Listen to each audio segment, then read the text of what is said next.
guys, let's get into FF14's big update. It's a weird time for FF14. They're going through some growing pains. I've always maintained this was kind of expected. You finished a monolithic story that took over a decade to get there, and then they're restarting. It was a brave, bold decision that people are going to take a little time to settle into and maybe at a rocky start, which we've talked about in our main channel videos. But they're working on things. They're seeing what's sticking. This is exactly from the mouth of Yoshi P, and he's made some apologies because gameplay-wise, they have had some issues. We're not blind to it. There's a lot of people who are disgruntled, unhappy. It's not Shadowlands. Like, I love in a way that it's being compared to Shadowlands because that clearly shows that the FF14 community is pretty in a good place because that was way worse. That was years. If the next expansion is like way worse, then maybe we're talking about a Shadowlands experience. This is not that. This is like, hey, this isn't quite what we're after. We're missing that joy. And I also worry a little bit, actually quite a lot, that because of the massive, overwhelming surge of popularity that FF14 got because of Shadowlands, which has drifted off now because of a number of reasons. One, they restarted the story, as we've talked about. And also, World of Warcraft has tripled or quadrupled its game, like, in that time. Like, they went a whole different direction. No doubt thanks to Holly Longdale, who came in and changed a lot of the processes there. But you can't even... We've done a whole video on this. You can't escape the... If you like World of Warcraft, and that's your favorite MMO, and it was before you went to FF14 during Shadowlands, if you went back, getting out of the WoW building, the WoW circle, is almost impossible. They have... What? Right now, they've... This is such a bigger topic. But essentially you get what I'm saying, and it needs more detail in a bigger video, but they have like 3 different versions or 4 different versions of the game running simultaneously. So if you like WoW and you don't like this bit, you can just go to this bit. So that's researched their popularity. So people have drifted back from 14 and are now locked in there, which is very hard to get them out of. So you've got this combination of things happening all simultaneously, which has led to 14 refocusing. We also had FF16 come out, no doubt had to take some attention away from certain people on the 14 team. You know, all these things combined lead to where we are now. And again, my philosophy is if you're not happy with what's happening in your game, even though it is your absolute favorite game, you want to play it all the time, you miss your friends. I totally get that. I went through this, right? I'm not, I sympathize entirely. Is that just coming away for a little bit, people come back. That is the way it is. So I wouldn't over worry, at least for now. Either way, we got into this live letter. 4.5 hours. Wow. Okay, they did do a lot of stuff here. There were snippets, there were glimmers of wonderful things in this live letter, but 4.5 hours. If you're like doubling a Chris Nolan movie, you could be a little bit more into the brevity side of things. Obviously, there was some... the most interesting point for me was... the changing philosophy internally with Yoshi P. Kind of touched on it. I hope I get to chat to him over the media tour that's probably coming for the next expansion about this philosophy. It was by far the most engrossing thing they talked about, but probably one of like the most boring for some people because it wasn't like new feature. But the idea that this segmenting of content into specific fields needs to go away. So when we're making content for an MMO, and we always describe it as a buffet, it's got all these ingredients on it, and some people like this bit, some people like that bit, and everybody's taking from the buffet their favorite thing, as you would do at a buffet.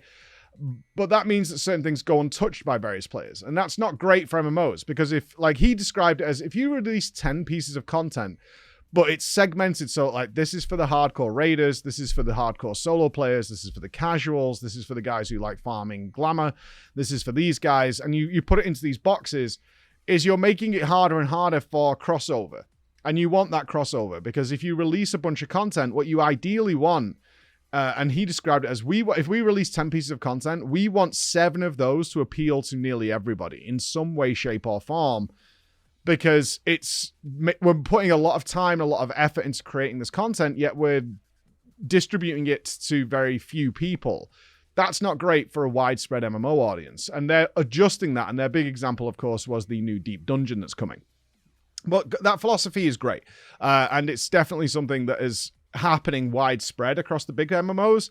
It's fiscally responsible, right? You're investing a lot of money into artists, model makers, level designers, gameplay designers, boss designers, all these people are being paid, and you don't want to be investing millions of dollars into all these salaries and time and overhead and all that kind of stuff to produce something that may be for like 20% of your audience, right? So it's the classic WoW raiding example. That's why they have so many different difficulties. If we're going to make this raid, we need it to be solo for story mode, LFR for people to get gear. We need normal mode for the people just getting started. We need heroic mode for the people who just enjoy having fun without grinding endlessly. And then we have mythic for the hardcores, right? So all this one piece of content can just be accessed by all these different people at various levels of their gameplay skill. All right. Nice, simple stuff. I loved that. I thought that was really cool. But he did go on quite a lot of tangents.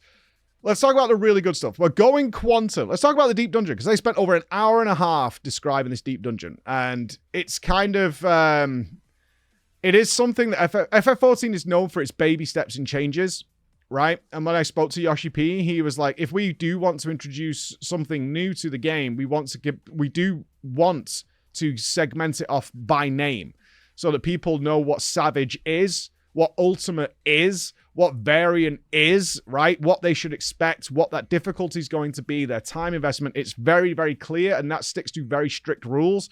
They do that all the way down to dungeons. Dungeons follow an extremely formulaic design so that everybody knows when they go into a dungeon through the group finder exactly what they're going to get. And if they're going to create something that deviates from that formula, that has its own different segment. So now we're going quantum. They were very clear on this. The deep dungeon looks fine. Baby steps again. A lot of people, when they actually saw the gameplay of Yoshi P getting in there, were like, oh, this is the exact same thing that we've seen since Palace of the Dead, right? It's the exact same thing. Yeah, with very minor twists, right? Very, very minor twists. They're adding some buffs in, which people have seen before. Their lovely art style, all these kind of things. And it made people a little down, like, oh, it's just the same thing again. And then they started introducing, okay, we're going to change some things around, because previously, one of the issues is that people obviously want like the solo title. They want to try those things out. However, the problem is it's so long to go from the start to level 100 that it's something that you want to segment off for the weekend, for the nighttime. And that makes people just put off by it, including myself. Like, okay, if I'm going to do this, this is an enormous time investment that can wipe at like level 99 and just not, and then have to start all the way again, right? That's just not that fun. So they put in a lot more checkpoints.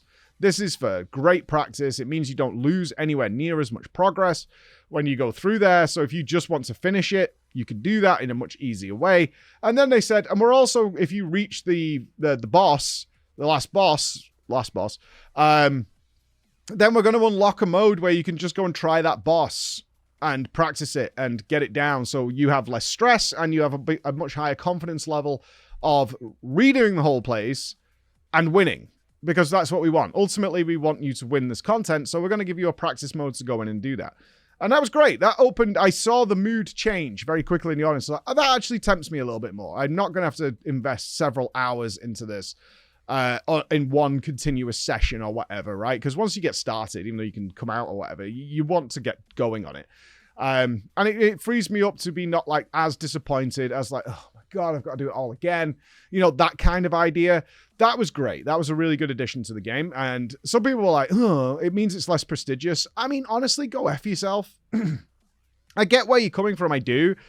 But you've got to have at some point some consideration for people who just do not have maybe, tens of hours a week to play a game on a regular basis. They just don't have that.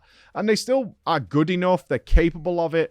The skill level is there, but that level of time investment for doing something that's a personal challenge just isn't accessible to them, and they want to be able to do it. Like, I'm totally okay with this kind of stuff. And then they said, all right, so we are making like the tower more accessible and a little bit easier to do, and less friction is the word they use a lot. We're also going to introduce like the super mega boss at the end, the ultra boss. And this ultra boss, the Quantum, will be a 4-man ultimate.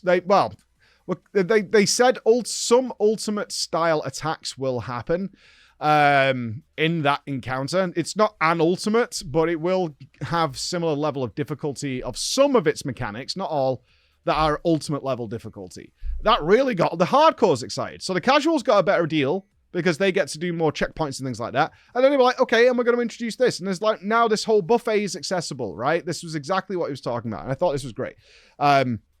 And you're going to have all these like favors to give, offerings or whatever it was, so you can buff the boss, you can make it harder, and you'll get more rewards for doing that. And then you'll have the ultra version, which will give you all the rewards, and you can buy these things and do all this kind of stuff. So it was that was one of the high points. In terms of MSQ and whatever, I don't think I've seen a Vega live letter ever that actually was bringing in the MSQ. The trailer, I mean, Yoshi P pointed out he actually had to step in and have some of the music removed because it was too much of a hint. They were like, there's a new trial. We're not telling you what it is. There's an MSQ. Some people are in it. Hildebrand's going to come back. That's cool. Moving on. Moving on. And it was one of the like, oh, okay. Sure. That's it. It's done. Here's some glam you're going to be able to get from PvP or whatever. Here's the new PvP arena. And yeah, we can't tell you anything about it because we don't want to spoil anything. And I was like, all right. I mean, that's fine. I'm going to play it regardless. Like, I actually don't want to know anything about the MSQ. But usually they try and tempt you in a bit more to get more people engaged, right? That's the idea, is you want to tempt people like, oh, what's going on there, right? It's like the reveal of Solution 9. This time it was like, nope, nothing, because there are going to be breadcrumbs and hints as to what's happening next, the next expansion. Because I've said this a few times recently, because people have been a bit down on FF14. It's like the train's about to leave the station. Heaven's Ward is coming, right? We've just had a Realm Reborn with Dawn Trail. Now we're going to Heaven's Ward, where they're going to be able to drop certain characters, right, that people are angry about. They can put them to the side and they can focus on what's working, and now they can go into the Heaven's Ward with the people that, like, yes, this is the kind of direction we want to go in. So I'm very excited for what's coming next. I really am. I want that. I want to live in real time the Heaven's Ward experience that everybody else got back in the day, which is like, oh my god, this is great, right? We say it to this day. If you can get through a Realm Reborn, you're golden. I want that experience, and I'm really hoping they deliver on that, and that train's about to leave the station. That's really cool. Beyond that, the big, obviously, discussion point for me was the chat bubbles were shown. Needs some work. The worst thing that could come from this, it was actually really good. It felt like Yoshi P was watching our stream in real time, but obviously it was a pickup on a lot of people, because I believe he has the Japanese chats open of what's going on there. They're fine. They do what they're supposed to do. There was just some like niggling issues that I was like it fades too fast. One of the cool things, like for me, why chat bubbles, obviously you can see we have a chat bubble on our microphone here. It's so important to me for a game like FF14, and why we went on this kind of crusade over the years, is because it adds so much flavor and depth to what people in FF14 are more known for and better at than they are in other MMOs, which is being able to roleplay in a really interesting way, because the game provides so many tools. Their toolkit for roleplay is astronomically good. WoW is chasing that, right? They've got housing coming and neighborhoods and things like that, but they still have a long way to go in terms of their emote game, and like just things that characters can do, and including their transmog. Like, WoW's getting better at it, but they don't have that ability to go from a cyborg all the way to a surfer dude, right? Or a detective or whatever. Like, those elements are still missing that game. So it's going to take a little while for them to loosen up, because they kind of want to keep the fantasy for some reason, right? FF14 threw it out the window. You can ride around on a gorilla or a flying car. Don't care. Don't care. Do whatever you want to do. But they're trying. But FF14 is still going to be the king at this stuff. And the great thing about chat bubbles is how immersive that can make that environment, because you're aware of events happening, roleplay happening, and situations that are occurring where people put in massive events, especially with housing. I mean, we're the prime example of that, of the quest that has been a player-driven experience of creating, you know, police stations and murder locales, and having people have events and stuff like that. And chat bubbles are a huge part of that. The ones that they're implementing, they fade a bit too fast. Yoshi P. Bro was like, okay, we maybe we'll change that. They can change the size a little bit. I love the color options for it. It's going to be 90% of the way there when it comes out. It does need a little bit of work. The worst thing that could come from this is like their system is just objectively not as good as the alternative way of having this happen. No is no. And I don't think that's going to be the case. This will be more than fine and adequate. It needs a little bit of work just to get it right where it needs to be. One of the best things that came out of this, though, is they tussled and toiled with this decision, is it will not function while in combat.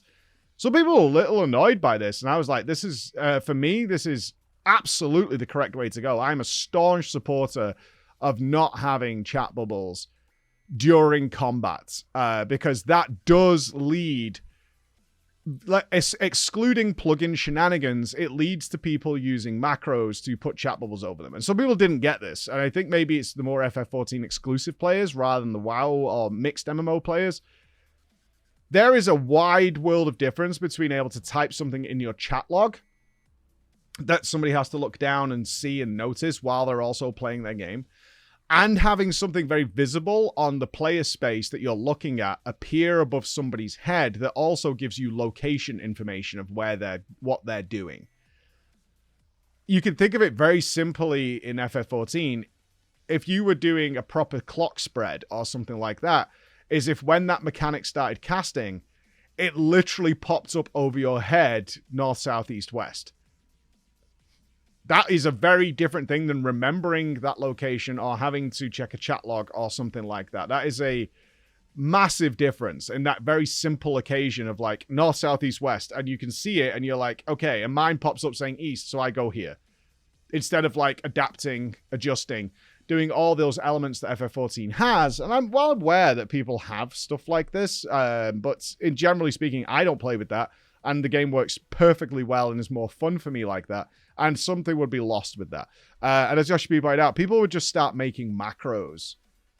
And you don't want people having to have a whole bunch of macros to activate chat bubbles when certain things happen, right? You got limit cut, 1s, 2s, 3s, 4s going here, right? Now going out. All that kind of information that also shows the location.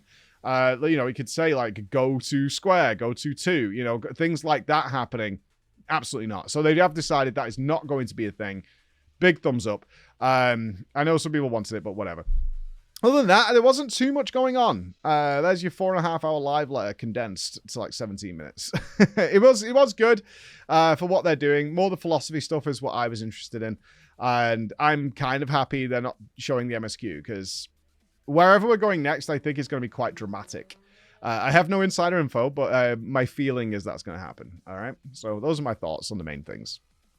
Bye, guys.